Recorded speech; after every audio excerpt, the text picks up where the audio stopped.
हाँ जी। तो कल सेक्शन 54B पे ओवर करा था डिस्कशन, और 54B जो अपने सामने था वो कहता था खेत के बदले खेत। चलिए जी आगे बढ़ते हैं। उससे पहले ना कैपिटल गेन के वैसे 2 रिवीजन वीडियो मैंने पहले ही डाल दिए थे तुम्हारे ग्रुप में, पर वो रिवीजन वापस से मैं कह रहा हूं वो अभी का काम का नहीं है। वो तो जब एक बार हो चुका है ना, जैसे आपने सैलरी पढ़ा हुआ तो चलो रिवीजन कर ले तो वो काम। बाकी फर्स्ट टाइम से यूं कि बस वो 40 मिनट सुन के वो एग्जाम देने आ गया मुंह उठा के। तो पहली बार तो आपको एक एक चीज पढ़नी है, क्वेश्चन करने हैं, तो वो सेल्फ स्टडी वाला सीन रहेगा पूरा। फिर हाँ, एक बार जब पढ़ लिया हो तो फिर वापस से जैसे आपको कॉपी से नहीं पढ़ना तो चलो वीडियो सुन ली 30-40 मिनट की, खत्म। वो तब काम आएगी। बाकी पहली बार में यूं नहीं कि रिवीजन करके आ जाओ बस की। चलिए जी अब आगे बढ़ते हैं। 54B के बाद अगले सेक्शन की तरफ अग्रसर होता है। अगला सेक्शन मैं 54D नहीं पढ़ा रहा, पहले सीक्वेंस चेंज कर रहा हूं, ईसी पहले पढ़ा रहा हूं मैं। क्या इंपॉर्टेंट वाले पहले पढ़ा देता हूं जो है, फिर डी तो सबसे फर्जी है। अगला एग्जाम्पशन लिखिए अब आप। 54EC capital gain not chargeable on investment in certain bonds.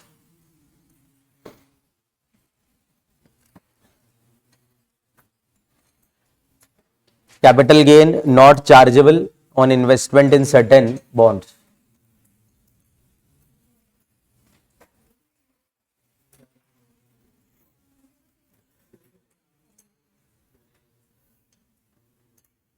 EC और इंपॉर्टेंट है ये।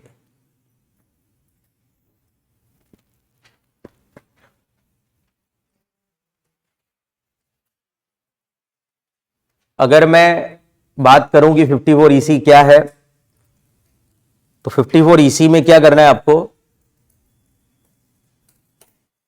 जो भी गेन आप कमाएंगे उसे एग्जेम्प्ट कराने के लिए आपको इन्वेस्टमेंट करना पड़ेगा किसी बॉन्ड्स के अंदर।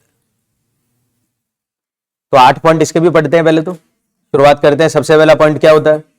एसएसी। एनी एसएसी है। What is the meaning of any SSC? सभी को मिल सकता है 54EC का एग्जामिशन, इंडिविजुअल से लेकर कंपनी, फर्म, सब।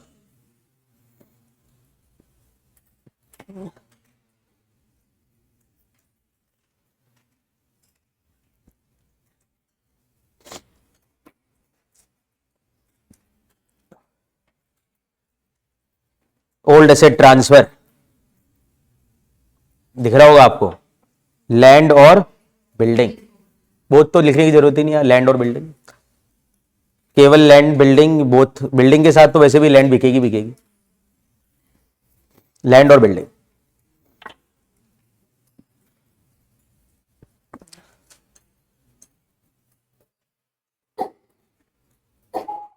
लैंड और बिल्डिंग।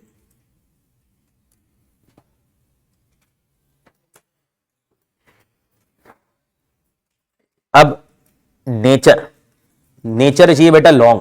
तीसरा पॉइंट, नेचर लॉन्ग।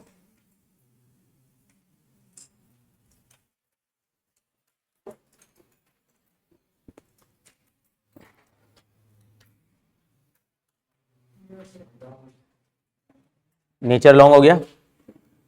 बस अब यहीं पे दिमाग चालू करना है आपको। कौन सी एसेट बेचने पे गेन एग्जेम्प्ट होगा ये वाला?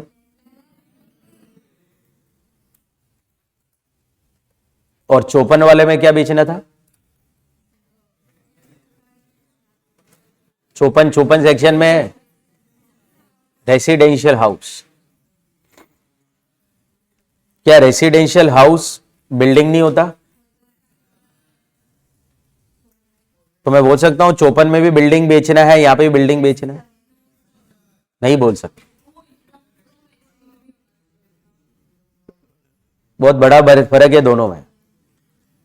54 ईसी में बोला है मैं क्या बेच के गेन कमाऊं, एनी लैंड और एनी बिल्डिंग, कोई स्पेसिफिकली नाम नहीं दे रही है, जबकि वहां पे तो बहुत स्पेसिफिक बिल्डिंग थी। ऐसा बिल्डिंग जो रेसिडेंशियल हाउस है और जिसकी इनकम एचपी हेड में क्या होती है, टैक्स। तो यानी यहां पे स्कोप बहुत बड़ा है। जैसे ये वाली बिल्डिंग बेच के मैंने गेन कमाया, ये वाली, तो 54 दिन नहीं लग सकता, ईसी लग सकता, ईसी तो लग सकता है, बिल्डिंग तो है ये भी तो कैपिटल एसेट ही है। पर इस बिल्डिंग को बेच के कमाए गए गेन पे 54 नहीं लगेगा। हाँ, मतलब वो लॉजिक आपके सामने। आगे और बढ़ूं, फिर दिमाग में बात आती है, आप सोच नहीं रहे होगे शायद, ये वाली बिल्डिंग अगर ईसी में आ सकती है तो नेचर क्या होना चाहिए, लॉन्ग होना चाहिए। आपको पता है इस बिल्डिंग को डेप्रिशिएबल एसेट कहते हैं, और अगर इस बिल्डिंग पे गेन आएगा तो ऑलवेज शॉर्ट टर्म आएगा, सेक्शन 50 लगता है।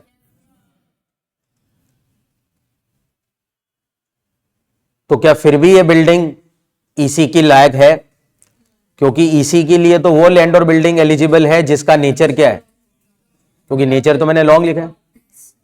यहीं पे सबसे बड़ी गलतियां होती है लोगों से। क्या मैंने कहीं पे भी आपको यह बोला कि long term capital gain exempt होगा? मैं हमेशा बताऊं, तीसरा पॉइंट क्या लिखा रहा हूं, नेचर, ट्रांसफर्ड एसेट का नेचर क्या होना चाहिए, लॉन्ग। किसी भी कैपिटल एसेट का नेचर लॉन्ग होता है या शॉर्ट होता है, यह जज किया जाता है उसके होल्डिंग पीरियड से। और होल्डिंग पीरियड में देखा जाए तो बिल्डिंग के लिए 24 महीने, नए लॉ में पुराने लॉ है कि नहीं है?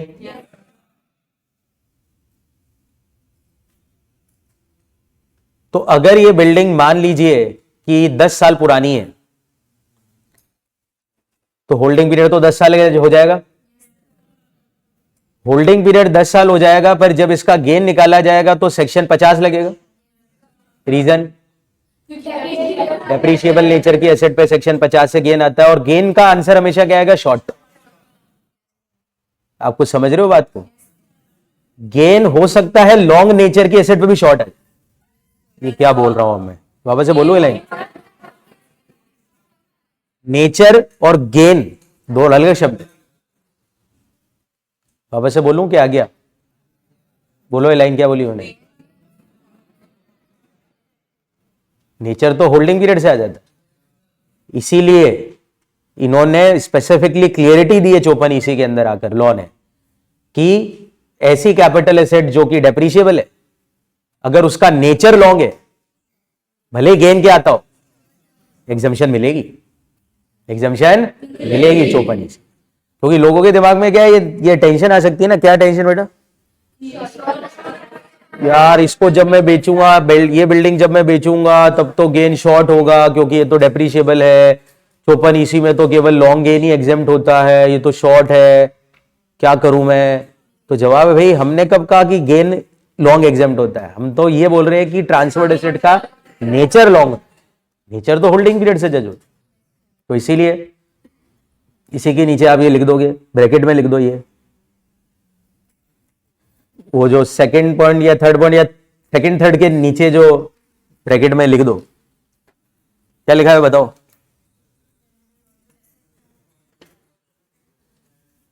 जो लैंड और बिल्डिंग की बात 54 इसी में चल रही है, वो डेप्रीशिएबल भी हो सकती है जिसका होल्डिंग पीरियड कितना हो, 24 महीने से ज्यादा।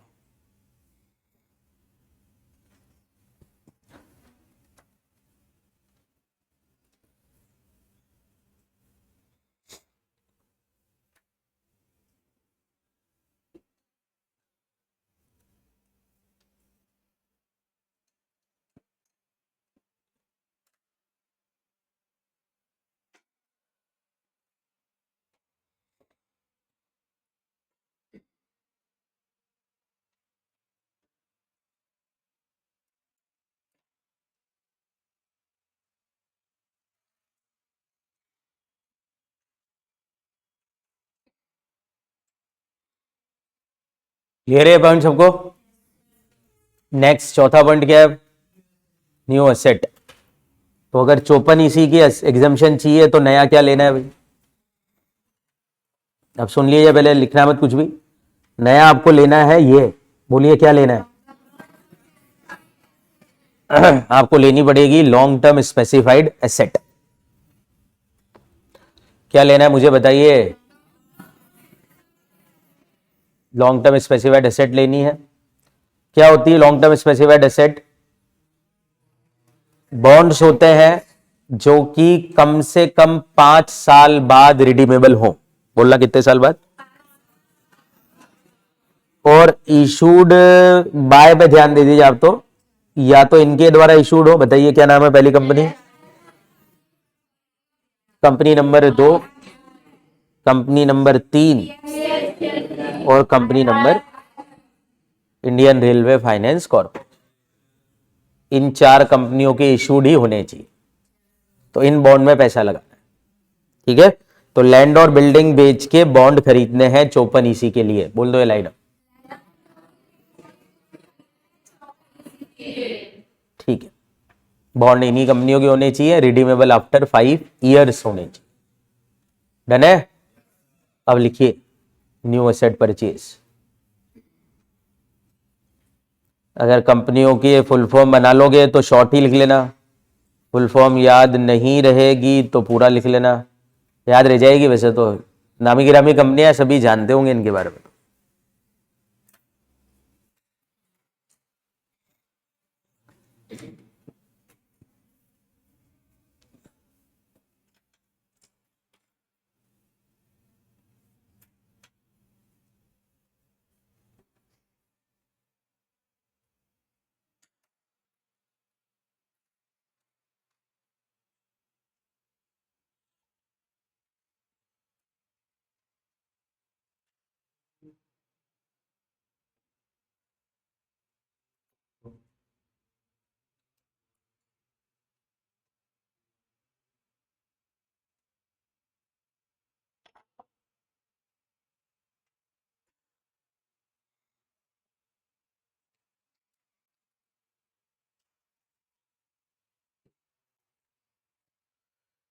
लिख लिया?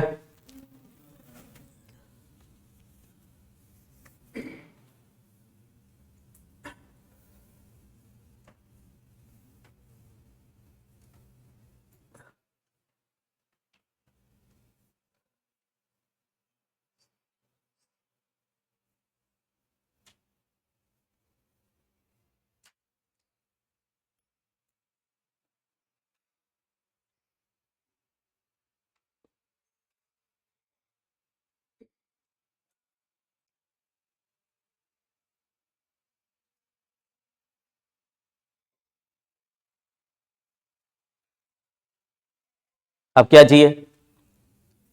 Time limit. कब तक खरीदने बॉन्ड भाई? बहुत ही कम समय मिलेगा आपको, बताइए कितना? पुराने के ट्रांसफर से 6 महीने। सब में अलग अलग टाइम है, इसमें 6 महीने मिलेंगे। 6 month from the date of transfer.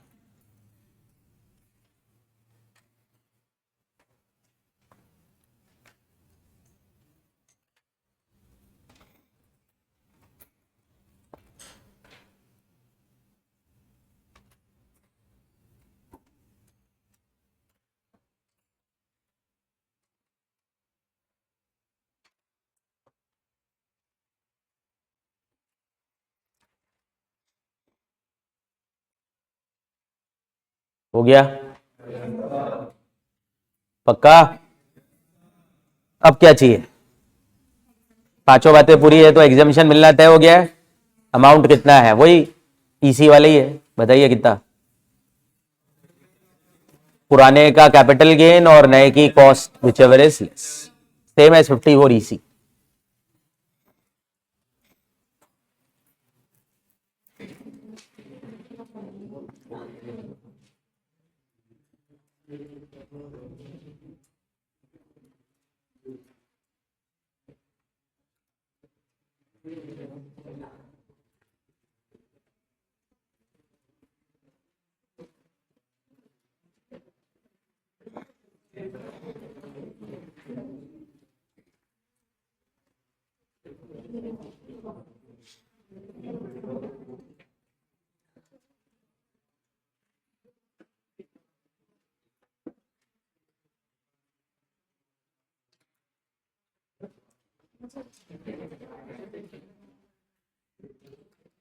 लिख दिया। अब चाहिए हमारे को क्या भैया, withdrawal, withdrawal of exemption. Lock in period यहां पे भी देखना पड़ेगा, पीछे 54 में क्या था, लॉक इन पीरियड 3 साल, बी में भी 3 साल। यहां पे वैसे ही नाम ही आपको पता चल गया होगा, जो नाम है वो साफ दिख रहा है, 5 साल। बताइए कितने साल का लॉक इन पीरियड है। मतलब क्या हुआ कि जो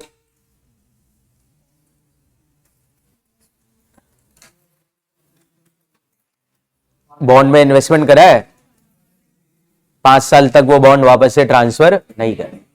वैसे भी लिखा भी था रिडीमेबल आफ्टर 5 ईयर सी है, तो शायद 5 साल का लॉक इन की रिक्वायरमेंट थी। ये तो है ही है। इसके बाद एक और बड़ी चीज है। एक और बड़ी चीज क्या है भाई,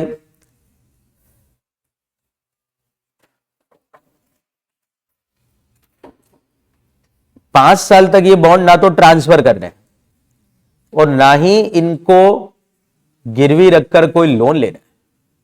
तो इसमें एक और चीज है, न्यू एसेट ना तो ट्रांसफर करनी है और ना ही उनको मॉर्गेज रख के कोई लोन वगैरह ले। ऐसा पॉइंट ऊपर नहीं था। क्या मतलब है, अगर मैंने 54 में नया मकान लिया, 1 साल बाद पैसे की जरूरत पड़ी, मैंने गिरवी रख के लोन ले लिया, एग्जम्पशन नहीं छिनेगी। 1 साल बाद पैसे की जरूरत पड़ी, बेच दिया, छिन जाएगी, क्योंकि 3 साल तक ट्रांसफर नहीं करना बोला था। मैंने लोन लिया तो ट्रांसफर नहीं होता लोन लेना, पर यहां पे ना तो ट्रांसफर करना है नहीं लोन। 2 रीजन से विड्रॉल ऑफ एग्जामिशन है। तो लिख दीजिए 7वां पॉइंट में, हेडिंग तो आपने लिखी ली होगी, assessee shall not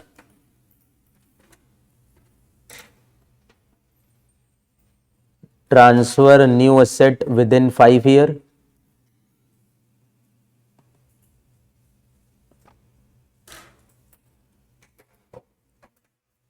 और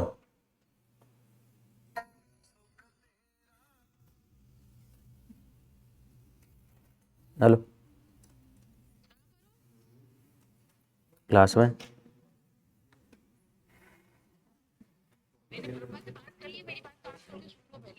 क्या है,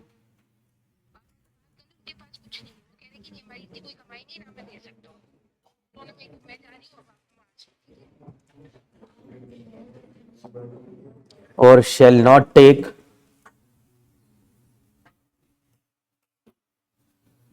loan, assessee shall not transfer new asset within 5 years और shall not take loan within 5 years। Obviously वो लोन इसको गिरवी रख के लेने की बात चल, ऐसा नहीं कि लोन ही ले लेना है। अरे इंटरप्रिटेशन क्लियर है ना, क्या लोन ही नहीं लेना मेरे को, नहीं लेना नहीं लेना तो मेरी इच्छा पे होगा, पर इसको गिरवी रख के ले लेना है ना।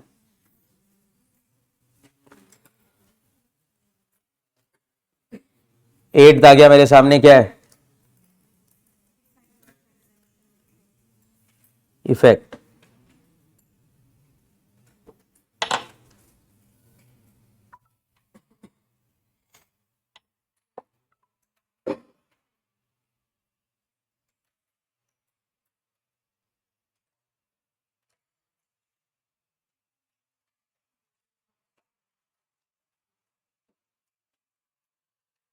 इफेक्ट क्या होगा, पीछे दोनों में क्या हो रहा था मेरे साथ, एग्जामिशन का अमाउंट विड्रॉ वाला कॉस्ट है नई एसेट की कम, यहां पे ऐसा नहीं करना, इफेक्ट चेंज है। जितना एग्जामिशन छीनेंगे वो रीटैक्सेबल हो जाएगा as an income of that year जिस साल एग्जामिशन छीनेंगे। कुछ समझे मेरी बात। जैसे मेरे को 22-23 में एग्जामिशन मिला था और 24-25 में गड़बड़ कर दी, मैंने गड़बड़ कर दी तो 24-25 में वो एग्जामिशन जो मिला था 22-23 का सेम अमाउंट रीटैक्सेबल हो जाए। ठीक है, रीटैक्सेबिलिटी आएगी। आ गया? ऐसा ये एग्जामिशन विड्रॉ वाला लॉजिक ना, वहां पे भी एक आया था, याद है? बीएनपी में एक सेक्शन हुआ करता था 35 एडी। 35 एडी में याद है क्या होता था? हाँ, अगर मैंने कोई एसेट नो स्पेसिफाइड धंधे के लिए ली और 8 साल के अंदर उसको मिसयूज कर लिया, याद है आपको कुछ? तो जितना डिडक्शन मैंने लिया था उसमें से जितना डेप्रीसिएशन मिल जाता, डिफरेंस जो बचेगा वो मेरी बीएनपी की क्या बन जाएगा? वापस इनकम बन जाएगा। वो भी तो एक प्रकार से यही था ना, गड़बड़ करी तो इनकम होगी। तो खैर यहां पे भी आपके सामने अब क्या लिख देता हूं मैं, एक ही वर्ड लिख रहा हूं केवल, बताइए क्या? रीटैक्स। समझ जाना इसके साथ। 54 में रीटैक्सेबिलिटी नहीं है। नए की कॉस्ट कम हो जाएगी तो ऑटोमेटिकली एडजस्टमेंट है, यही करना पड़ता है। डिफरेंसेस क्या है, क्या क्या अलग सेक्शन में क्या क्या हो रहा है, बस ये आपको ध्यान रखना है। हो गया खत्म ये तो पूरा सेक्शन ही, फिर 8 पॉइंट हो गए। फाइनल बात, नॉर्मल बात ही है। 54 इसी में याद है आपको? 54 में मैक्सिमम एग्जामिशन में कितनी ले सकता हूं?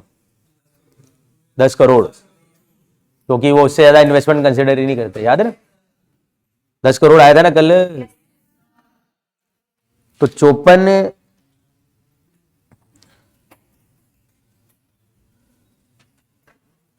ईसी में भी ऐसा लफड़ा है। मैक्सिमम एग्जामिशन जो 54 ईसी की मैं ले सकता हूं एक पीवाई के अंदर, एक पर्टिकुलर पीवाई में जो मैक्सिमम एग्जामिशन में ले सकता हूं वो 50 लाख से ज्यादा नहीं हो सकती। बोलिए कितना है?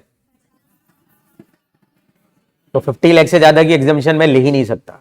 अब लॉ ने इसको घुमा फिरा के लैंग्वेज डाल रखी है, देखो जो मैंने तो बोल दिया वो इजी है।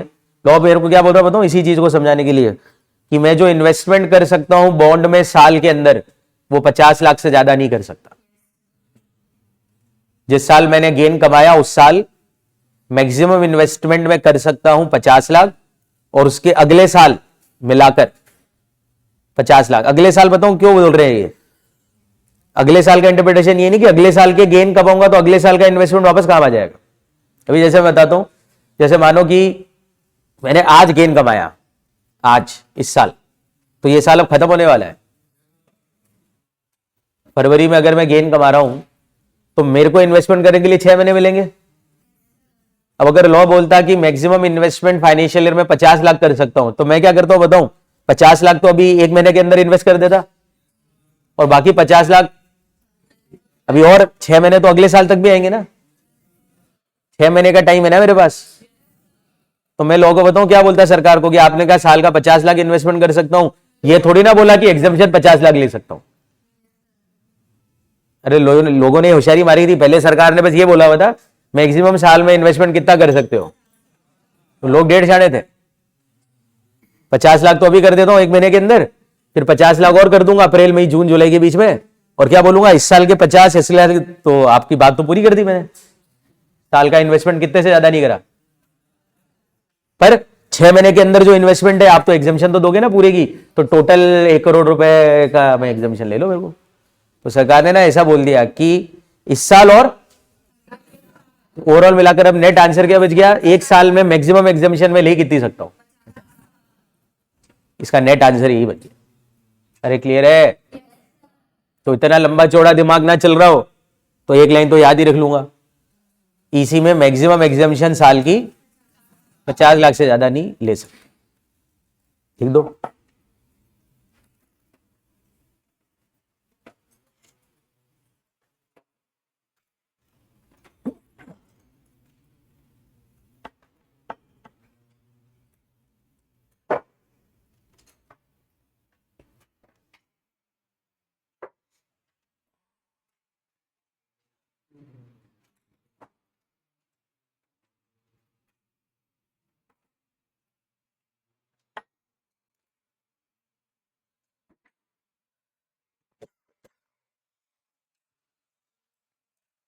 हो गया खत्म।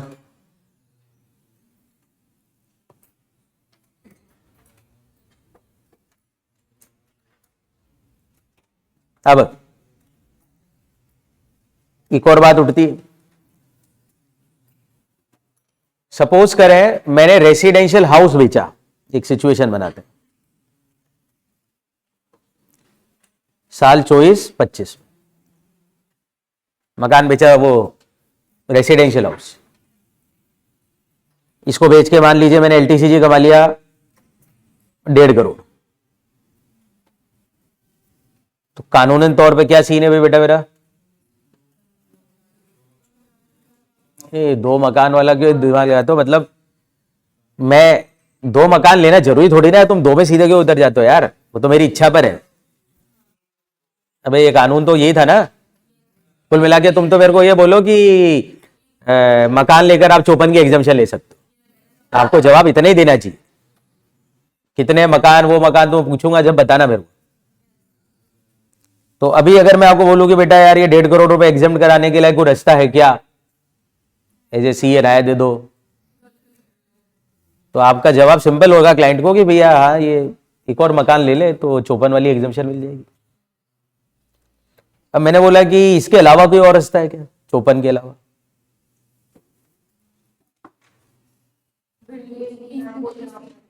आप बोलो ईसी भी है। अरे ईसी क्या बोलता है? लैंड और बिल्डिंग के बदले में बॉन्ड ले लो। तो ये भी तो बिल्डिंग तो है ना यार। तो मेरे पास टेक्निकली आपके जवाब आएंगे, 2 ऑप्शन है, मकान भी ले सकता है, बॉन्ड भी ले सकता है, 54 भी मिल सकता है, ईसी भी मिल सकता है। अब मैं आपसे अगला क्वेश्चन पूछने वाला हूं, मैं अगर बोलूं कि मैं एक मकान भी ले लेता हूं, थोड़े बॉन्ड भी ले लेता हूं, क्या दोनों मिल जाएंगे एग्जाम्पशन? अरे मेरे पास कानूनन तौर पे तो 2 ऑप्शन है ना, मैं दोनों ही ऑप्शन अपनाना चाहता हूं। क्या ये अवेलेबल है? Can I get the exemption of both the section? की मेरे को चुनना है, एक में रहना पड़ेगा बस। जो भी अवेलेबल बहुत सारे ऑप्शन है, पर जैसे शादी तो एक ही लड़की से होती है, बहुत सारी लड़कियां देखते हैं, तो क्या हो, तो क्या एक ही ऑप्शन है भाई? ऑप्शन है तो क्या करे भाई? सभी एग्जाम्पशन थोड़ी ना मैं अकेला क्लेम कर लूंगा हर सेक्शन में रह। तो क्या लगता है अब आपको, आपका बुद्धि क्या कहती है इस बारे में? क्या कहती है आपकी बुद्धि? जवाब अब सुन लीजिए, आपकी बुद्धि क्या है? जितने ऑप्शंस मिलते हैं आप सब यूज कर सकते हैं। हो सकता है मैं 1 करोड़ का मकान ले लेता हूं, 50 लाख के बॉन्ड ले लेता हूं, 1.5 करोड़ माफ हो जाएंगे वापस। अरे 1.5 करोड़ कमाए तो 1.5 करोड़ का इन्वेस्टमेंट ही करना है ना दोनों सेक्शन में। 1 करोड़ का मकान ले लेता हूं, 50 लाख के बॉन्ड ले लेता हूं, दोनों की बातें मान ली, दोनों में इन्वेस्टमेंट कर दिया, डाइवर्सिफाई हो गया। जरूरी है क्या सारा पैसा मकान में लगाना है एग्जामिशन के चक्कर में? मेरे को लगता है मकान से अच्छे बॉन्ड है, बॉन्ड में ज्यादा रिटर्न भी आ जाएगा और एग्जामिशन भी मिल जाएगा, तो फायदा है। तो आई कैन यूज वेरियस एग्जामिशंस जैसा अवेलेबल हो, बस रिक्वायरमेंट पूरी कर। हाँ या ना? ऐसा कोई कानून नहीं है कि एक बार में एक आदमी एक ही सेक्शन की क्या ले सकता है एग्जामिशन। आप इसे बोलो तो क्या बोला मैंने? ऐसा कोई कानून क्या डन है? श्योर हो ना सब? तो इसी के मद्देनजर ये लिखाऊंगा नहीं, मतलब मैं ये तो बस बता दिया मैंने भी।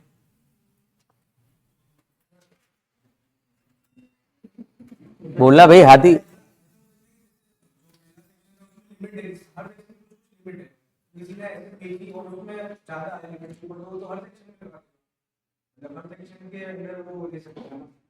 हर सेक्शन के अंडर कैसे? हाँ। तो लगा देना। कौन? वही तो मैं बोल रहा हूं, तेरे पास जो इच्छा जो कर। तो वही तो मैं बोल रहा हूं, मैं क्या और क्या बोला? जितने सेक्शन की एग्जामिशन मिलती है, जैसे तुमको प्लानिंग करनी करो, तुम्हारी इच्छा जो करो, कोई मना नहीं है कानून की तरफ से।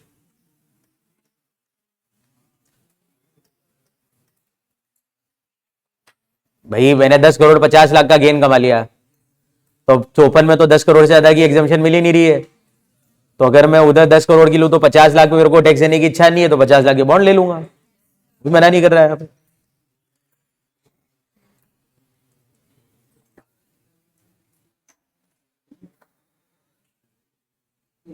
26 वाला देखिए एक बार।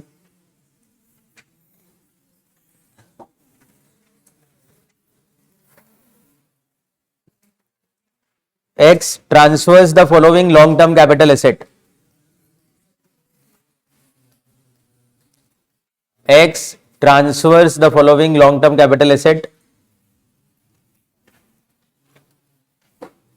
लैंड 3 अप्रैल 2024 को बेची मैंने,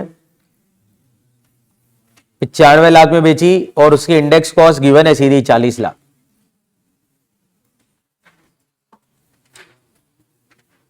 40 लाख रुपए के बॉन्ड खरीद लिए नाहई आरईसी के 1/9/24 को। फिर एक मकान बेचा, कॉमर्शियल हाउस है, 5/11/24 को 65 लाख में बेचा, 20 लाख रुपए इसकी कॉस्ट या इंडेक्स कॉस्ट जो भी चाहिए आपको, और 40 लाख रुपए इसके भी इन्वेस्ट कर दिए। अब यहां पे देखो ध्यान से, मैंने 2 चीजें बेची है, लैंड भी बेचा, हाउस भी बेचा, लैंड या बिल्डिंग होगी दोनों चीजें मैंने साल 24-25 में बेची है, यानी ये दोनों के दोनों गेन 24-25 में आएंगे। बोलो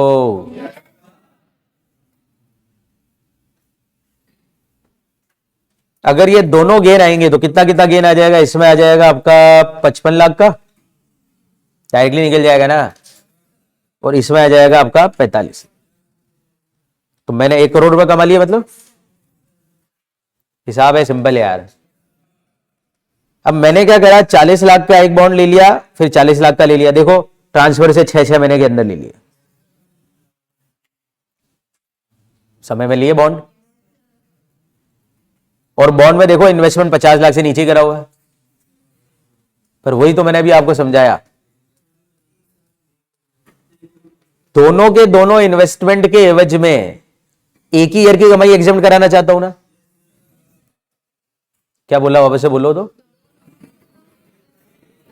कमाई तो एक ही ईयर की है ना, तो इसीलिए मैक्सिमम इन्वेस्टमेंट जो मैं ले, यानी कि एग्जम्पशन जो मैं क्लेम कर पाऊंगा वो 50 लाख ही है, भले मैंने 80 लाख रुपए का इन्वेस्टमेंट किया, 80 किया है ना, तो इसीलिए आप देखोगे तो 50 लाख रुपए एग्जेम्प्ट हो गए, 50 लाख पे क्या देना पड़ गया, टैक्स। अब देखो बहुत सारे लोग, देखो दिमाग वाले लोग सोचेंगे अरे यार सर 6 महीने में इन्वेस्टमेंट करा, टाइम में लैंड को बेच के एक इन्वेस्टमेंट करा, फिर बिल्डिंग को बेच के एक करा, तो हर एक असेट वाइज इन्वेस्टमेंट है क्या? नहीं है ना, यही तो मैं बोल रहा हूं। 54 ईसी का जो ओवरऑल एग्जामिशन में पूरे साल में ले सकता हूं वो 50 ही। क्लियर है लाइन सबको? बोलो वापस से, क्या है, तेज बोलो ना। पूरे साल में चाहे 1 को बेचो, 2 को बेचो, 4 को बेचो, उससे कोई फर्क नहीं पड़ रहा।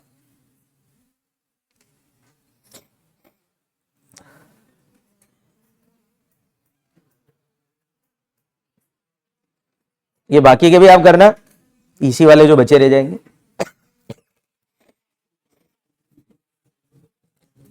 एक 27वां देखो,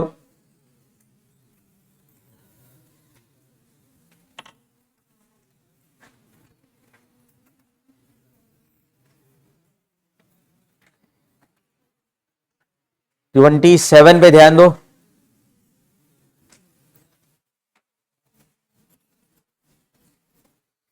mister Selvan acquire a residential house in Jan 2002 for 10 lakh and made some improvement by way of additional construction to the house, incurring expenditure of 2 lakh in October 2004. Improvement है। He sold the house property in October 2024 for rupees 75 lakh. The value of property was adopted as 88 lakh by Stamp Value Authority. 50C लगाना पड़ेगा, stamp value दे दी बेचने के दिन की। The value of property was adopted as rupees 88 lakh by Stamp Value Authority for registration purpose. He acquired a residential house in Jan 2024 for rupees 25 lakh. He deposited rupees 20 lakh in capital gain bond issued by Nahai in June 2025. Compute capital gain for AY 25-26. ये तो पहला question है, इसके ऊपर आते हैं। Detail तो simple ही है, मकान बेचा है और मकान बेचकर मैंने एक मकान लिया है और बॉन्ड में भी पैसे लगाए। तो रेसिडेंशियल हाउस बेच के रेसिडेंशियल हाउस लिया है, बॉन्ड लिए हैं, टेक्निकली 54 भी मिल सकता है और 54 ईसी भी मिल सकता है। प्राइमा फेसी तो ऐसे ही लगता है। पहले गेन निकाल लेते हैं, इजी काम कर लेते हैं। तो कितने में बेचा भाई मकान? 75 लाख। स्टाम्प वैल्यू कितनी है? तो सेल प्राइस बताइए आपको 88 लाख बन जाएगी, 110 से भी ज्यादा ही। इसमें से बेचने का टाइम मैं देखता हूं अक्टूबर 24 है बेटा, नया लॉ लग रहा है, इसीलिए सीओ इंडेक्सेशन नहीं कर। तो सीओ ए कितना हो गया, सीओ आई कितना हो गया? ये 12 लाख। आ गया एलटीसी जी? अरे डन है, दोनों लेस कर दिए मैंने।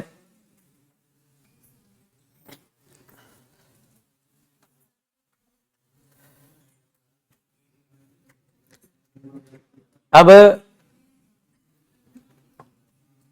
ये 76 लाख रुपए का जो गेन हुआ, इसको एग्जेम्प्ट कराने के लिए मैंने इन्वेस्टमेंट करा एक मकान में और एक बॉन्ड में। अब ध्यान दो, बॉन्ड में किया गया इन्वेस्टमेंट तो किसी काम का नहीं है। क्या कारण है? 6 महीने से ज्यादा। अक्टूबर 24 में अगर मैंने एसेट ट्रांसफर करी तो 6 महीने तो जून 25 से बहुत पहले आ जाए। तो बॉन्ड में किया गया इन्वेस्टमेंट टाइम लैप्स है, इसीलिए काम कर। अरे हाथ खड़े करो। अब मेरे पास शोपन वाला इन्वेस्टमेंट बचा है जो कि कितने रुपए का था? 25 लाख। बिल्कुल कंसिडर हो जाएगा ये तो गेन और investment which ever is less, तो 25 लाख एग्जेम्प्ट हो जाएंगे। 51 लाख पे क्या लग जाएगा? टैक्स। बोलिए, सिंपल क्वेश्चन। अब what would be the tax consequences and is in which assessment year it would be taxable if the house property acquired in Jan 24 is sold for 40 lakh in December 2025? अच्छा, अब क्या हो रहा था? ये जो मैंने 25 लाख का मकान खरीदा, अगर मैं इसे भी बेच देता कब? 40 लाख में, तो क्या होता और किस साल होता? अब दिसंबर 25 में बेचता तो होता है भाई 26-27 में कुछ, तो होने वाला साल तो ये होता। दिसंबर 25-26 में आती है, तो उसका इफेक्ट ए वाई 26-27 में पड़ता। क्या होता भाई? मकान बेच देता तो गेन आ जाता। अब जनवरी 24 में खरीदता और दिसंबर 25 में बेचता तो शॉर्ट नेचर होता। फॉर्मूला क्या होता है? सेल माइनस कॉस्ट, बस। और क्या करते? सेल कितनी है, कॉस्ट कितनी है इस मकान की, बस। अब यहीं पे खेल खराब हो जाता, आप भूल जाते। ये मकान 25 लाख वाला जो बिक रहा है, ये मामूली मकान नहीं है। इसको खरीदकर ऑलरेडी मैं 25 लाख की एग्जामिशन ले चुका हूं, 54 वाली। और 54 वाली एग्जामिशन में लिखा है कि अगर 3 साल के अंदर मैं बेचूंगा तो एग्जामिशन छीन लेंगे, क्योंकि छीन जाएगी वो अब एग्जामिशन। इसीलिए 25 में से 25 वापस क्या हो जाएंगे, तो इसलिए इसकी कॉस्ट 25 नहीं 0 है। और आंसर आता STCG। बताइए कितना रुपए का? तो ये आपका सॉल्यूशन शायद उसमें है नहीं, लिख लेना आप चाहो तो, बाकी ये आंसर आता अगले वाले। तो सेकेंड आंसर होता, अगर जनवरी वाला मकान दिसंबर में बेच देते तो फिर ये होता है। क्या इसका आंसर है? दीजिए।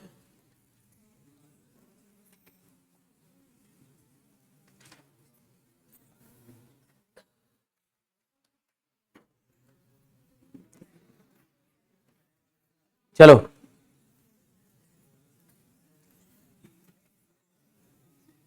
हटाऊं क्या?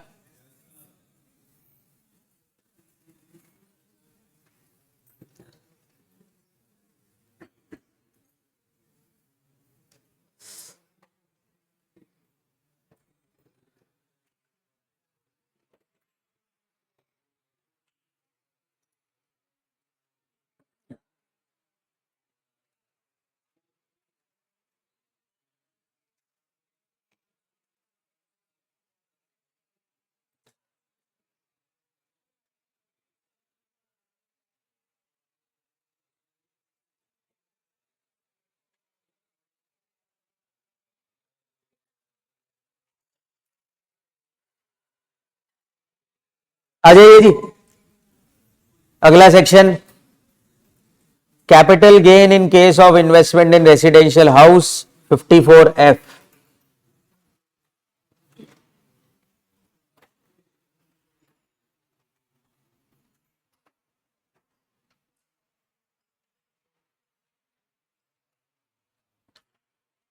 "54F"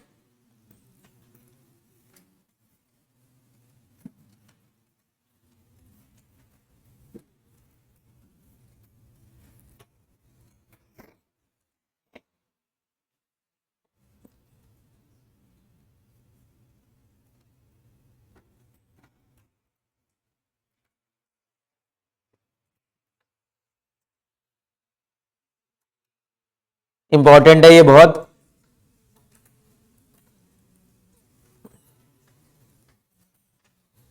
आइए 8वें पॉइंट में चालू करते हैं। पहले पॉइंट से पहली बात, असेसी देखिए होगा आपको,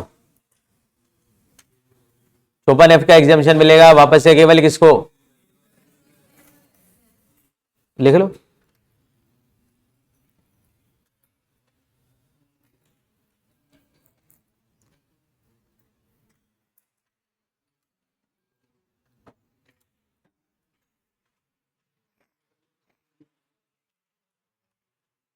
second point, old asset.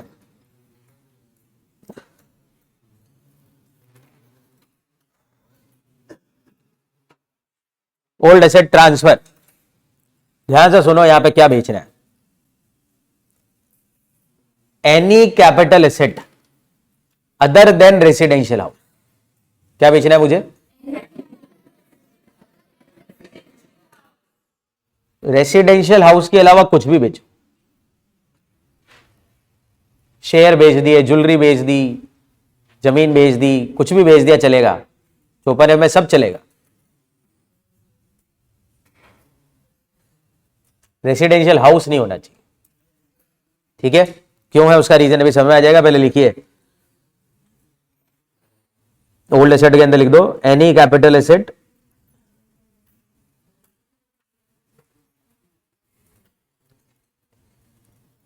Other than residential.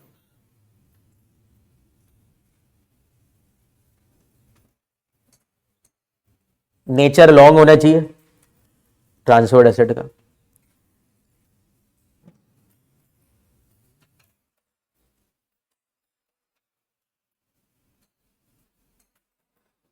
Nature long होना चाहिए,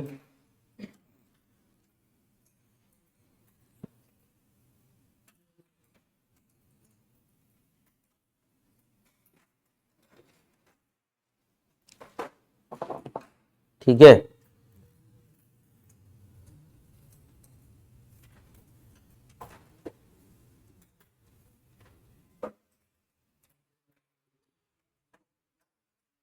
नया क्या लेना है, वहीं पे सबसे बड़ा इंपॉर्टेंट पॉइंट है, देखो ध्यान से, अब नया क्या लेना है, one residential house in India, क्या लेना है वापस से बताओ, 54 वाले भी चीज लेना है, 54 में तो 1 और 2 का लफड़ा था, यहाँ पे तो एक ही ऑलवेज, यहाँ पे 2 का कोई ऑप्शन नहीं, तो कुछ समझना चाहिए अब आपको बात। मकान बेच के मकान लेता है कि प्लानिंग है तो 54, मकान के अलावा और कुछ चीज बेच के मकान लेने की प्लानिंग है, जैसे कि मकान बनवाना है या खरीदना है बाई चांस, और पैसा तो देखो मकान में खूब लगता है, अब मकान बनवा रहा हूं और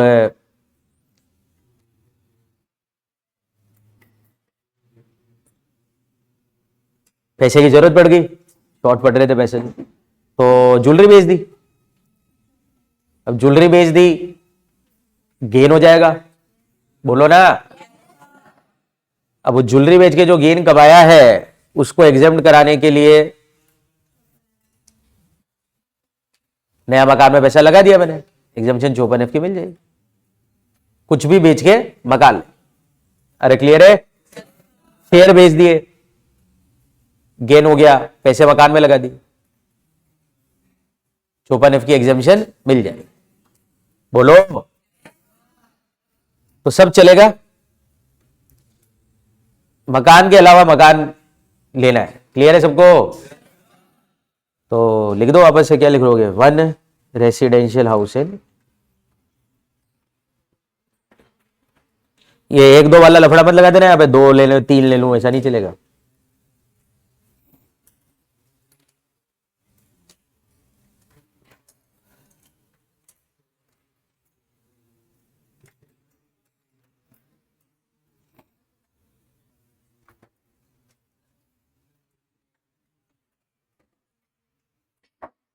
हो गया? अब क्या करने का है?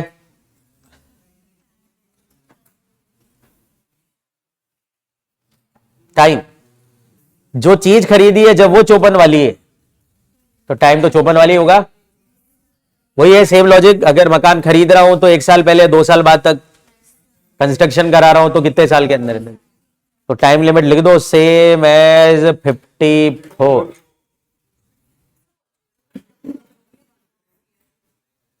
ऑब्वियसली ना, एक ही लेना है बस।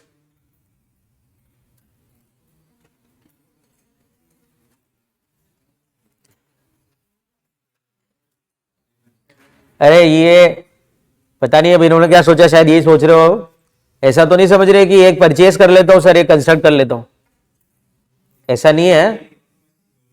मेरे को तो एक मकान में पैसा लगाना है, चाहे खरीद के लगा दो चाहे बनवा के लगा दो, वो आपकी इच्छा।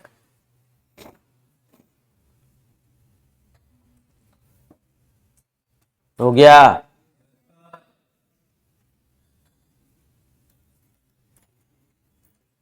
डन है?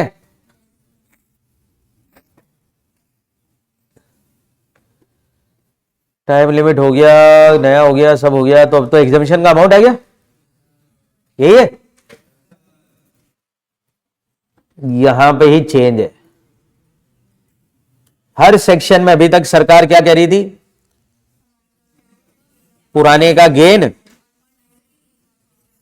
नए की cost, whichever is lower का एग्जामिशन है आपके पास। अब यहां पे बिल्कुल मूड चेंज है सरकार का। मैं आपको अब समझा देता हूं क्या है सरकार का इरादा। सपोज करें मैंने ज्वेलरी सेल करी 1 करोड़ में, सेल करी है, और इस पे एलटीसीजी कमा लिया मैंने 60 लाख। टैक्स कितने रुपए पे लगेगा? अगर टैक्स दो तो कितने रुपए पे लगेगा? तो क्या सोच रहे हो भाई, 60 लाख पे लगेगा? 1 करोड़ पे थोड़ा इनकम टैक्स लगेगा। अब ये 60 लाख का टैक्स अगर मैं बचाना चाहता हूं तो मैं इन्वेस्टमेंट कर सकता हूं कहां पर, और एग्जामिशन ले सकता हूं। ठीक है, अभी तक क्या था, हर सेक्शन में कितना इन्वेस्टमेंट करके पूरे 60 एग्जाम्ड हो जाते थे? कमाई जितना। कोई भी आपसे पूछे कितना, जैसे कोई क्लाइंट आपसे पूछे कि यार ये 60 लाख रुपए एग्जाम कराने के लिए कितना इन्वेस्टमेंट करना है मकान में अब नया वाले में, तो कम से कम कमाई जितना तो कर ही दे, ताकि पूरे 60 एग्जाम हो जाए। उससे भी कम करेगा तो फिर जितना इन्वेस्टमेंट करेगा उतनी एग्जामिशन। पर यहां पे अब और खेल खराब होगा। अगर ये 60 लाख रुपए यहां पे एग्जाम कराने ना, तो सरकार कहती है सेल कंसिडरेशन जितना इन्वेस्टमेंट चाहिए हमारे को। बोलो कितना? जितना पैसा आएगा सारा लगेगा तब जाके पूरा एग्जामिशन मिलेगा, अदरवाइज प्रोपोर्शनेट। मतलब अगर मैंने नया मकान 1 करोड़ का खरीदा तो पूरे 60 एग्जाम हो जाएंगे। इन्वेस्टमेंट 1 करोड़ का करूंगा तो 60 लाख एग्जाम। पर अगर मैंने इन्वेस्टमेंट मान लीजिए 80 लाख का किया है तो एग्जामिशन फिर 60 लाख नहीं मिलेगी। मिलेगी नहीं क्या? प्रोपोर्शनेट। कैसे निकलेगी प्रोपोर्शनेट? आ जाएगा निकालना, सिंपल है ना। 80% पैसा इन्वेस्ट कर दिया तो अगर मैथमेटिक्स आती है तो 48 लाख एग्जामिशन। अरे 48 लाख की एग्जामिशन मिल जाएगी। नहीं आया आधे लोगों को तो देखो फॉर्मूला कुछ ऐसा है, ये लो फॉर्मूले पे लिख लो, चलो 54F का फॉर्मूला लिख देते। एग्जामिशन बराबर कमाई multiply by cost of new asset divide by net sale consideration of old asset. अरे ये फॉर्मूला लगाया मैंने, बताओ करके एक बार कैसे निकाले 48 लाख। कितने कमाए थे, सॉरी 60। इन्वेस्ट कितना करा, और पुराने की नेट सेल प्राइस क्या थी, 1,16,00,000 है। तब लाखों में लिखूंगा ना यार, ये आ गया। बाकी मैथ्स आती हो तो वैसे ही निकल जाएगा। तो यहां पे exemption whichever is less नहीं है, ये तरीके से निकाल।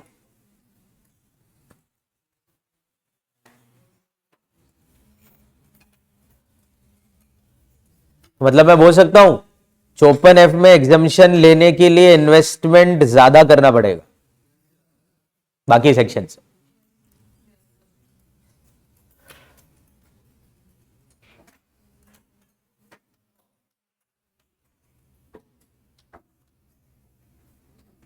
अब क्या चाहिए, 6 बातें होगी।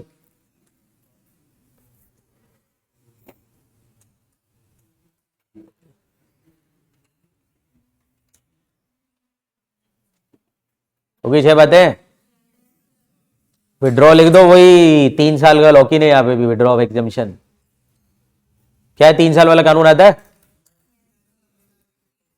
वही 54 में जो लिखा था, 3 साल तक नया एसेट बेचो, नहीं बेचना, बेचेंगे तो एग्जामिशन छीन लेंगे। एक आध और भी कारण है पर वो यूजलेस ही है, तो 3 साल से काम हो जाएगा।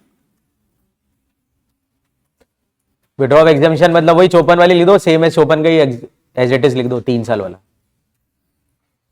इफेक्ट ऑफ विड्रॉल में लिखना रीटैक्सेबल है, यहां पे भी इसी जैसा होगा। इफेक्ट ऑफ विड्रॉल में रीटैक्सेबल लिखना।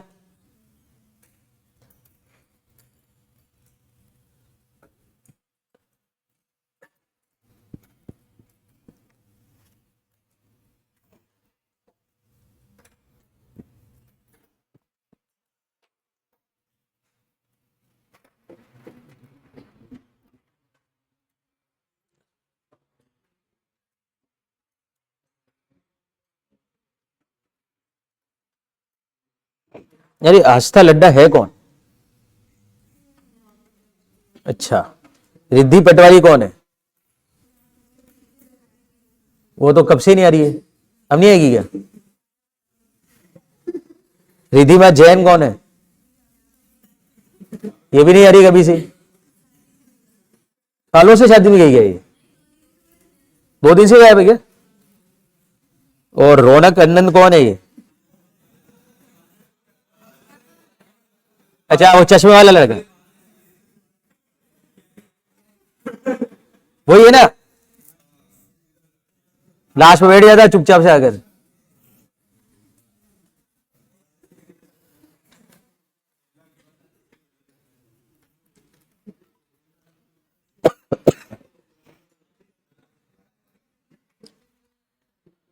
ओके जी, तो 54F खत्म।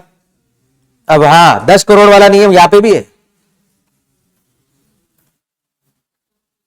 याद आ गया वो 54 में जाना 10 करोड़ से ज्यादा का इन्वेस्टमेंट कंसीडर नहीं करें, तो लिख दो यहां पे भी वो लाइन, यहां पे बस लिख दो 10 crore provision applicable here also, पूरा मत लिखना।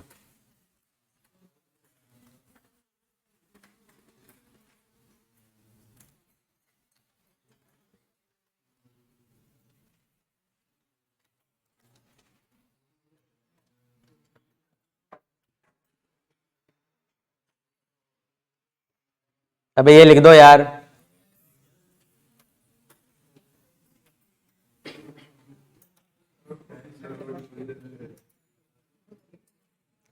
समझा देता हूं वापस से, आइए इस टेबल से। अब यहां पे देखो, यहां पे 10 करोड़ का लॉजिक अमाउंट निकालने में अलग पड़ेगा, क्योंकि नेट सेल प्राइस को भी देखना पड़ता है यहां पे। तो देखो यहां पे डिटेल क्या है, बेचा कितने पे, कमाए कितने, इन्वेस्टमेंट कितने का करा, कंसिडर कितना करेंगे, तो एग्जामिशन पूरी तो मिलेगी नहीं। देखो 15 का बेचा और 10 ही कंसिडर हुए, फॉर्मूला लगाकर वो आपका 7.5 मल्टीप्लाई बाय 10/15। ये फॉर्मूले की जरूरत ना है ही नहीं, अगर जितना नेट सेल प्राइस है उतना ही इन्वेस्टमेंट कंसिडर कर लेते। अब देखो वापस से सेकंड, बेचा कितने पे, कमाए कितने, इन्वेस्ट कितने करे मैंने, कंसिडर कितने करेंगे। तो अगेन यहां पे भी पूरी कमाई तो एग्जाम नहीं होगी, तो कितनी हो जाएगी प्रोपोर्शनेट। अब समझ आ गया, 12 में से 6 करोड़ एग्जाम हो जाएंगे, 6 पे टैक्स देना। अगले देखो, अब बेचा कितने पे, कमाए कितने, इन्वेस्ट कितने करे, पूरे 8 कंसिडर हो जाएंगे। पर फिर भी प्रोपोर्शनेटी मिलेगा, क्योंकि 8 16 से तो कम ही है। देखा जाए तो 8 और 16 का जो रेशियो है वही एग्जामिशन का रेशियो है, 50%, 6 करोड़ आ जाएगी। अरे सेल प्राइस और इन्वेस्टमेंट का तो रेशियो है। अब देखो यहां पे बेचा कितने पे, कमाए कितने, इन्वेस्ट कितने करे, कंसिडर कितने करेंगे। देखो इसका मतलब जितने पे बेचा उतने पूरे इन्वेस्ट हो गए। देखो पूरे 6 करोड़ एग्जाम, फॉर्मूले की जरूरत ही नहीं है यहां पे, तो पूरे की पूरी कमाई क्या हो जाएगी एग्जाम। ठीक है, तो आ गया।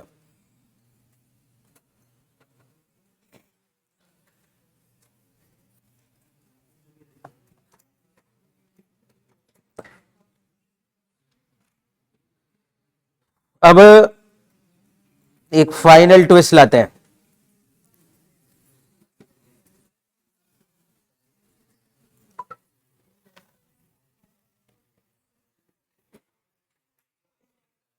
मानिए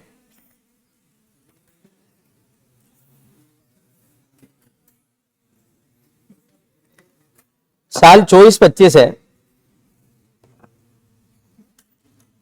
और इस साल मैंने एक रेसिडेंशियल हाउस बेचा है, सेल करा है 1 करोड़ में, और उस पे एलटीसीजी हुआ है मेरा 40 लाख। और ज्वेलरी भी बेची मैंने इस साल 1 करोड़ में, और उस पे एलटीसीजी हुआ है 60 लाख। तो 2 असेट बेच के मैंने पैसे कमाए, एक मकान बेचा है, एक ज्वेलरी बेची।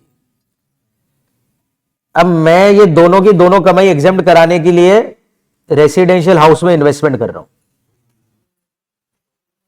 मेरा क्वेश्चन आता है, अगर मैं इन्वेस्टमेंट करूंगा रेसिडेंशियल हाउस में तो एक में करूं कि 2 में करूं।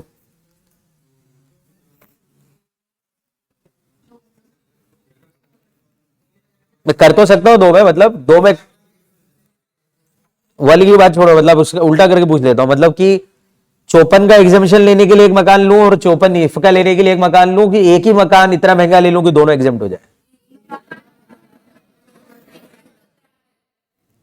हाँ, ये लॉजिकल बात है, क्योंकि 54 में तो चाहे तो मैं 2 ले सकता हूं, क्योंकि गेन तो मेरा 2 करोड़ से नीचे ही है। पर मैं एक मकान लेकर भी दोनों एग्जामिशन ले सकता हूं। एक मकान, तो आप बताइए, मैं अपना एक मकान अगर लूं तो कितने रुपए का लूं, ताकि ये दोनों की दोनों कमाई जो भी है मेरी, कितने रुपए की है ये, 40 लाख और 60 लाख वाली, पूरी पूरी एग्जाम्प्ट हो जाए, पूरी की पूरी एग्जाम्प्ट हो जाए। बताओ, मेरा क्वेश्चन समझ गया कि नहीं समझे। मैं नया मकान कितने का लूं, वापस से बोलूं, क्या आ गया। मैं नया मकान कितने का लूं ताकि ये दोनों की दोनों कमाई पूरी की पूरी एग्जाम्प्ट हो जाए, एक 54 में और एक 54F, दोनों सेक्शन में मैं पूरा पूरा एग्जामिशन ले पाऊं। बताओ।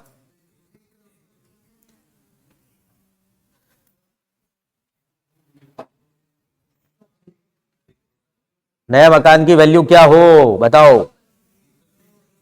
1 करोड़ का नया मकान ले लूं, काम हो जाएगा।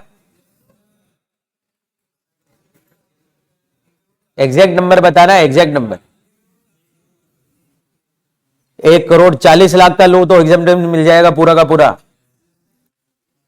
यस, क्या एक नंबर बताओ भाई, क्या करना है। जो लोग नहीं सोच पा रहे हैं धीरे धीरे सोच लेंगे, बहुत समय है सीए करने के लिए। बाकी आंसर जो करेक्ट है वो 1 करोड़ 40 लाख। क्या है, बहुत सिंपल है भाई। ये वाले पूरे के पूरे एग्जाम कौन से सेक्शन में चाहता हूं, और 54 में इन्वेस्टमेंट कितना करना होता है, कमाई जितना। मतलब अगर मैं 40 लाख इन्वेस्ट कर दूंगा तो 40 लाख पूरे माफ हो जाएंगे। और ये 60 लाख एग्जाम कौन से सेक्शन में चाहता हूं, तो ये 60 का एग्जाम दूंगे पूरे, जब इन्वेस्टमेंट 1 करोड़ का करूं। अगर सोचो मैं अपना नया मकान 1 करोड़ 40 लाख का ले लेता हूं, तो मैं सरकार को क्या बोलूंगा, अबे सरकार को क्या बोलूं, 1 करोड़ 40 लाख का लेने के बाद क्या बोलूंगा सरकार को, 40 लाख तो 54 वाले लगा दिए और 1 करोड़ 54 वाले लगा दिए, दोनों के दोनों पूरे की पूरी कमाई क्या होगी मेरी, एग्जिट। हाँ या ना, तो आंसर बताओ कितना आ रहा है, 1.4 या उससे ज्यादा, ज्यादा में कोई दिक्कत, इतना तो लेने पड़ेगा। अब मैं उल्टा क्वेश्चन पूछता हूं, अब सही तरह से जवाब देना, इसी को रिवर्स करके पूछ। सपोज करो ये सेम डेटा है, मैं बोल रहा हूं मैंने नया मकान 75 लाख का लिया, अब बताओ एग्जाम्शन कैसे लो। मैंने 75 लाख का मकान ले लिया है, अब बताओ एग्जाम्शन कैसे मिलेगी, कौन से सेक्शन में कितनी मिलेगी। आप सोचना नहीं चाहते हो, बाकी तो क्या है, तो सिंपल मैथ्स है, तो क्या है, 75 लाख का इन्वेस्टमेंट कर दिया मैंने। एक बात तो पक्की है, 75 लाख के इन्वेस्टमेंट में दोनों की दोनों कमाई पूरी पूरी तो एग्जाम नहीं हो सकती, क्योंकि पूरी पूरी के लिए एग्जाम्शन कितना इन्वेस्टमेंट है, 1 करोड़ 40 लाख। तो अब कितने एग्जाम्शन कैसे लेनी मेरे को,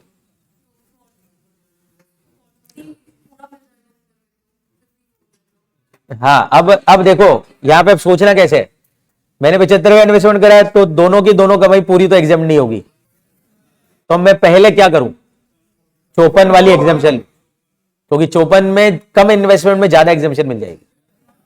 तो मैं गवर्नमेंट को बताऊं क्या बोलूंगा, 75 में से 40 लाख तो 54 वाले हैं, इससे क्या होगा, ये 40 एग्जाम हो जाएंगे पूरे। हाथ खड़े करो, अब बचे कितने, 35 लाख मैंने इन्वेस्ट कर दिए 54F में से। अब क्योंकि 35 लाख इन्वेस्ट करे तो पूरा तो 60 एग्जाम नहीं होगा, पर इसमें भी कुछ तो हो जाएगा। कितना हो जाएगा भाई, कमाई multiply by investment divide by 16, 21 lakh, तो 40 और 21 61 लाख रुपए की एग्जामिशन यहां पे मैं ले पाऊंगा, और बाकी का जो बचेगा उस पर टैक्स दे दूंगा। ऐसे लेनी है अब एग्जामिशन। आया क्या, क्या सीखे इस गणित से, बताओ पहले। अगर 54 और 54F की एग्जामिशन में एक साथ क्लेम कर रहा हूं, पहले 54 को फुली यूटिलाइज करना है, बचा हुआ इन्वेस्टमेंट 54F में यूज। आ गया, बोलो बोलो ये लाइन, अब बोलो ये बात। अगर मैं 54F, पहले 54 को फुली यूटिलाइज करना है, फिर 54F, इससे ही एडवांटेज आएगा, वरना नुकसान में आ जाऊंगा। क्लियर, तो बहुत इंपॉर्टेंट सेक्शन भी खत्म हो गया, 54F। आइए क्वेश्चन करते हैं। 28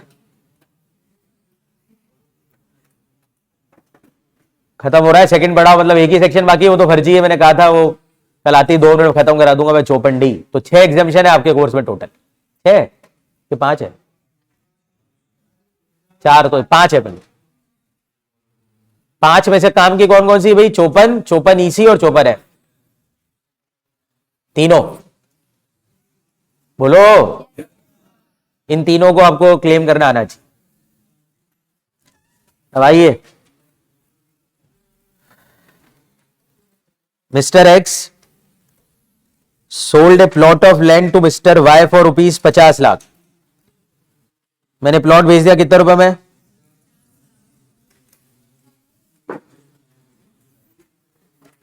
15 जुलाई 2024 को।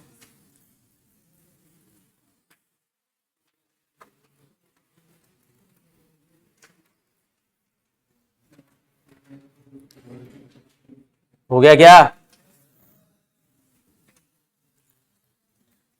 तो प्लॉट 50 लाख में भेज दिया मैंने 15 जुलाई 24 को। Said plot of land was acquired on 15 March 2000 for a sum of ₹1,01,000। भैया डेट बड़ी अजीबो गरीब है, 1401 के पहले की डेट है, ये आ गई अगली 1 अप्रैल 2001 के दिन प्लॉट की एफएमवी कितनी है, 1 लाख। कॉस्ट तो यही बनेगी। Y paid stamp duty ₹6,20,000 at the rate of 10% of stamp value.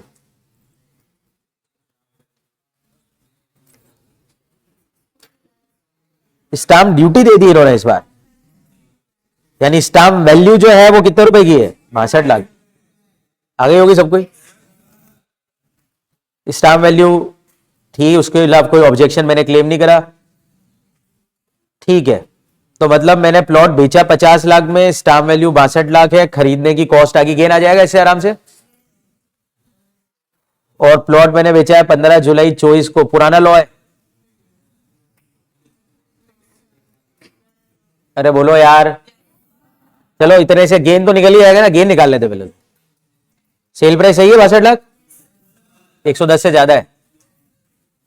1,01,000 cost सही है, 363 नंबर सही है, 24-25 का नंबर है यहां, डिवाइड बाय 100 सही है, 1-2, यहां तक तो आ गया सब।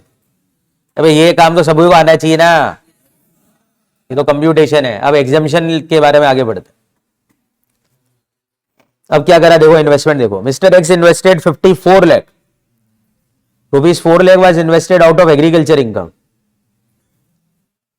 on 31 March 2025 for construction of new residential house और क्लेमिंग एग्जामिशन अंडर 54F। मतलब मैंने 54 लाख रुपए का इन्वेस्टमेंट कर दिया,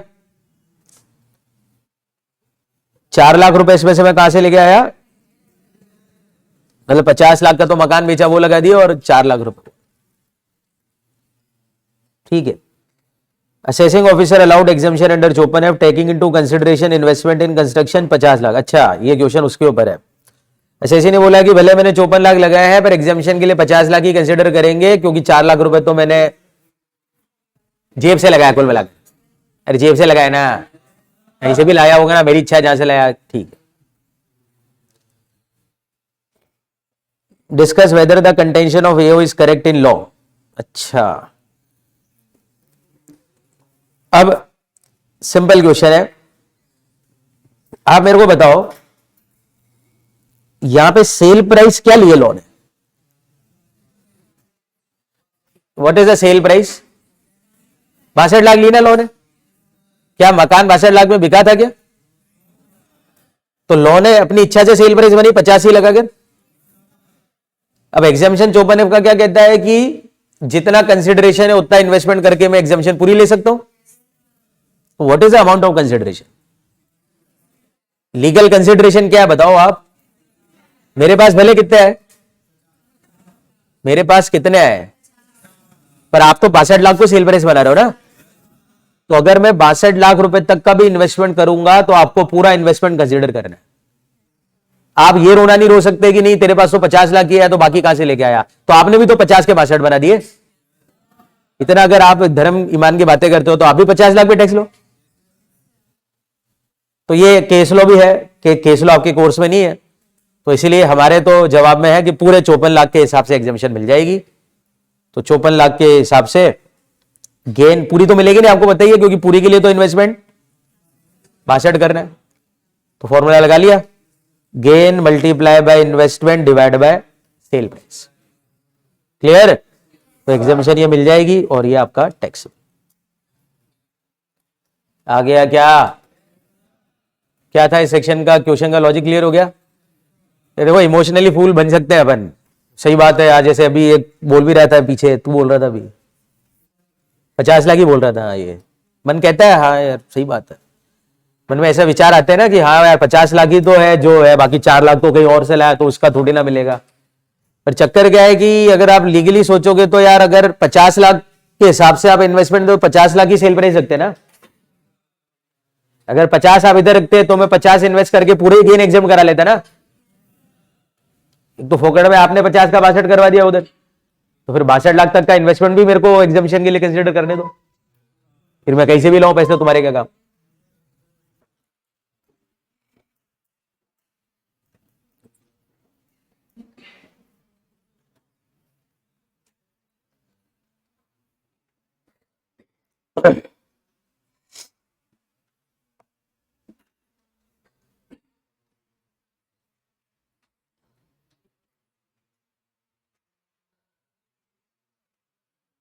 लास्ट आज के लिए,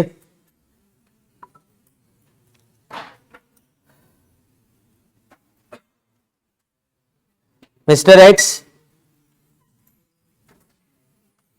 owns a residential house which is self occupied and also a plot of land. He owns no other house. He sold the house on January 2, 2025 and plot on 11 July 2024 for 18 lakh and 12 lakh respectively. दो चीजें बेच दी, एक मकान और एक plot. House मैंने जून 2001 में खरीदा 4.5 लाख रुपए में और प्लॉट 31 मार्च 22 को खरीदा 3 लाख रुपए में. दोनों को बेचकर एक नया मकान ले लिया है. अप्रैल 25 2025 को कितने रुपए का, और एग्जामिशन ले ली जो लेनी थी. 1/1/26 के दिन ये मकान भी बेच दिया, नया वाला भी. कितने में? और वापस इसको बेच के वापस एक और मकान ले लिया. कितने में? आपको रिलेवेंट ईयर्स की कैलकुलेशंस करने. तो पहला तो देखो ये दोनों का बात करते हैं. ये दोनों तो 24-25 में बिके, प्लॉट और मकान. शुरुआत करते पहले मकान और प्लॉट का गेन निकाल लेते हैं. मकान जनवरी 25 में बिका है ना, तो नया लो कितने में बिका? 18 लाख. कॉस्ट का है इसकी 4.5 लाख दिख गई सबको. अब यार ये डेट को चेंज करो, इसका भी पुराना लो ही करो यार.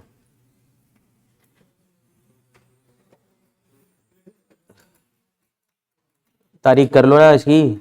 इसकी भी जुलाई 24 ही कर दो. दोनों जुलाई 24 पे भेज दिए. 10 जुलाई 24 कर लो, 11 जुलाई 24 कर.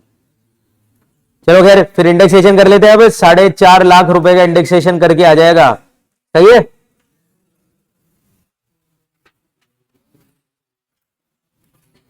अरे बोलो यार. प्लॉट 12 लाख पे बेच दिया, इसका भी इंडेक्सेशन कर लिया. इसका गेन आ गया. इसका कितना रहा है ये, इसका अमाउंट निकालना तो 12 लाख माइनस 1089. यार ये दोनों का बताओ, नंबर ही नहीं है दोनों के. इसका कितना रहा है 166,500 और इसका कितना रहा है. सही है. अब आ जाओ जी. ये दोनों को बेच के मैंने करा क्या है, ये दोनों को बेचकर मैंने नया मकान ले लिया है. कितने रुपए का? 7 लाख का. अब ध्यान से सुनो, ये दोनों के दोनों गेन पूरे के पूरे एग्जेम्प्ट हो जाते अगर नया मकान 13,66,500 रुपए का होता. कहां से निकाले मैंने नंबर अभी? 54 में तो इतना इन्वेस्टमेंट चाहिए था, तो 54F में पूरा पूरा एग्जेम्प्ट हो जाता. पर मेरा इन्वेस्टमेंट 7 लाख का ही है, तो पूरा तो एग्जेम्प्ट होगा नहीं. अब मैं क्या करूंगा, इसको तो पूरा एग्जाम करा लूंगा पहले. अब अगर इसको पूरा एग्जाम करा लूं तो बचा कितना? 7 लाख में से 1,66,500 चले गए. कितने बचे? 5 लाख. और कॉस्ट सेल प्राइस गेन, तो 54F का एग्जामिशन कितना आ जाएगा? 49,349. अरे आ जाएंगे. तो इसका टैक्सेबल 0 हो जाएगा और इसमें टैक्सेबल कितना हो जाएगा? 61,650. 350 राउंड ऑफ कर लो जो भी. चलो यहां तक तो हो गया. ये सब बातें हुआ है 25 और 26. अब मजाक खत्म नहीं हुआ, अभी एक और है. ये जो मकान मैंने खरीदा 7 लाख रुपए का अप्रैल 25 में, ये मैंने 1/1/26 को भेज दिया. अब 1/1/26 कौन सा साल हो गया? 25-26. अगला इफेक्ट मेरे ऊपर आने वाला है AY 26 और 27. नेचर नए मकान का शॉर्ट है. नए मकान का गेन निकलेगा. सेल प्राइस क्या है? 8.25 लाख. आया ना. उसकी कॉस्ट क्या है नए मकान की? 7 लाख. पर यह मकान मामूली मकान नहीं है. इस मकान को खरीद के तो मैंने 54 और 54F दोनों का एग्जामिशन लिया था, और ये दोनों ही एग्जामिशन क्या हो जाएगी? छीन ली जाएगी. 3 साल का लॉक इन. 54 का छीनेंगे तो कॉस्ट से कम, 54F का रीटैक्सेबल. तो 54 का कितना एग्जामिशन छीनेंगे? तो देखो नए मकान की कॉस्ट 7 लाख माइनस 1,66,500. तो नए पे गेन आ जाएगा 291,500। STCG है ये, क्या है बताओ? एक तो ये आ गया, और दूसरा इफेक्ट ये आएगा कि जो 54F का एग्जम्पशन था इतने रुपए का, तो ये रीटैक्सेबल है। तो ये अगले साल के दो इफेक्ट, एक और एक। अरे आ गया क्या? क्लियर है सबको? अब वापस एक और क्वेश्चन है। मैंने ये मकान बेच के वापस एक मकान ले लिया 12 लाख का, तो मकान बेच के मकान लिया वापस, 54 की एग्जम्पशन क्यों नहीं ली मैंने फिर? हाँ, आपने ध्यान दिया? इस मकान का गेन क्या आ रहा है? इस मकान का नेचर शॉर्ट था, तो इसलिए वो नए मकान में जो 12 लाख रुपए लगाए वो 54 में काम नहीं आ रहे। बाई चांस इसका नेचर क्या होता, मानो 2 साल बाद और 3 साल के पहले बिकता, तो भी एग्जम्पशन तो छिनती। 2 साल बाद 3 साल के पहले एग्जम्पशन तो छिनती, पर फिर नए पे गेन लॉन्ग आ जाता, नए पे गेन लॉन्ग आ जाता, फिर वो जो नया मकान खरीदते ना एग्जम्पशन मिल जाती वापस। पर यहां पे तो वो एग्जम्पशन भी नहीं मिल पाई, क्योंकि नेचर भी क्या है, शॉर्ट। तो इसलिए 12 लाख का कुछ करना ही नहीं पड़ा। हाँ या ना? तो ऐसे जब क्वेश्चन करते हैं ना तो इतना सोचना पड़ता है। क्वेश्चन का मतलब ये नहीं कि यार ठीक है आगे बढ़ गए, कुछ भी परम्यूटेशन कॉम्बिनेशन हो सकते हैं, इसी में तो नंबर ट्विस्ट करके नया क्वेश्चन बन जाएगा। तो पूरा एनालिसिस करना, जो भी हिसाब किताब हो रहा है। क्यों 12 लाख का कुछ नहीं करा, कब करते, दो प्रश्न है। क्यों नहीं करा? क्योंकि नेचर नए का शॉर्ट आ रहा है। कब करते? अगर नए वाले का नेचर लॉन्ग आता तो फिर ये एग्जामिशन में काम आती 54 की, बोलो ना। चलिए।